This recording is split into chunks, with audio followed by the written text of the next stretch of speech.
It's Lauren Asquith. And you're the manager? Yeah, team manager and coach. Bendy, what am I saying? Coach? Head coach?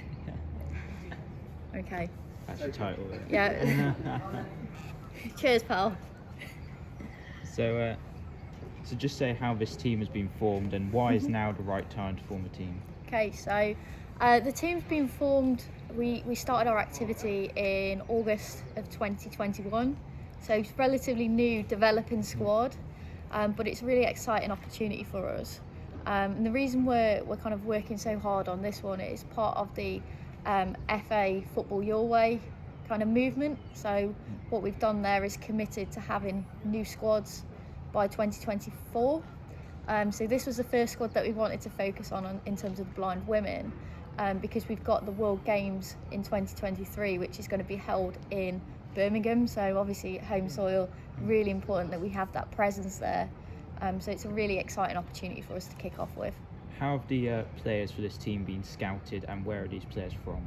So the players were scouted through a variety of different things. So we did activity days where we had like open trials where the girls came along, they tried the sport, some for the first time. Others it was kind of just showing us what they could do. And then others we've picked through certain activities that go on in club environments where we've seen them playing, whether that's individually or with part of a wider group. And we've been able to bring the girls together then and build up based on their skill set and kind of see how they developed. And they've kind of got to this stage, so we're ready for the next steps now. What is the ambition for this team, short term and long term? So short term ambition is that we've got the fixtures in Italy in June. So that's relatively soon now, only a few weeks away. But the long term ambition for us, hopefully, is that blind football for the females will get into the Paralympic Games. So this is why the European Championships is a really exciting opportunity for us. We have to show that the kind of global movement is happening. So by the regionals happening, so Europe, there's African nations and wider competitions going on, it means that we can show the Paralympic Committee that women's blind football is ready to be entered into the games. Brilliant. What are the key differences between blind football and other forms of football? Key differences between blind football and kind of mainstream football is the ball. So we play with an audible ball, so it has metal ball bearings inside and a few metal panels. So when the ball's moving, what that allows us to do is hear a rattle. So it gives the girls that audio cue. All the girls also wear eye shades, so completely without sight, apart from the goalkeeper, who's fully sighted.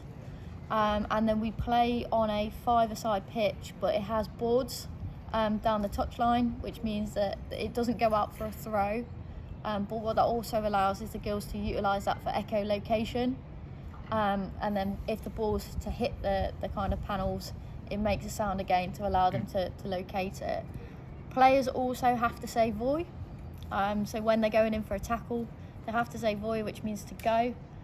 To notify the opposition that they're going to tackle or that they're near them, to kind of prevent fouls. How does your coaching differ, just coaching, a normal squad of footballers and a blind team?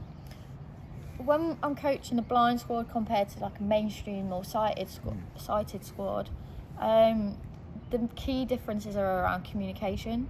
So I have to be a lot more succinct with the level of information that I'm giving. Sometimes you have to be very direct, so it might be right to, because it's got to be so quick.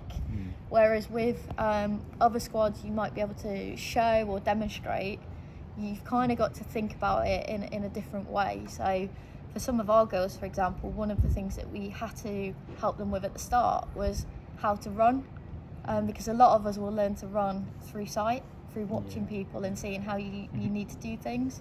So for us, it's about how we audio describe that to get the same kind of physical attributes that we're expecting. Can I just ask about your coaching experience? Where have you been or how have you built that up? Yeah, so my coaching journey started when I was relatively young. So started coaching at the age of 16 with a grassroots club. I played from grassroots through to international football, and unfortunately I got injured, which meant that I couldn't play anymore. but what that allowed me to do is to kind of focus on my coaching. I've coached in women's academy centres, so regional talent centres. I've also coached on the para talent pathway within the hubs, which are the local centres that we've got within the regional programme, national programme, and then I'm also a technical coach with the England deaf women's squad as well as the blind squad. Brilliant, thanks for your time. No problem.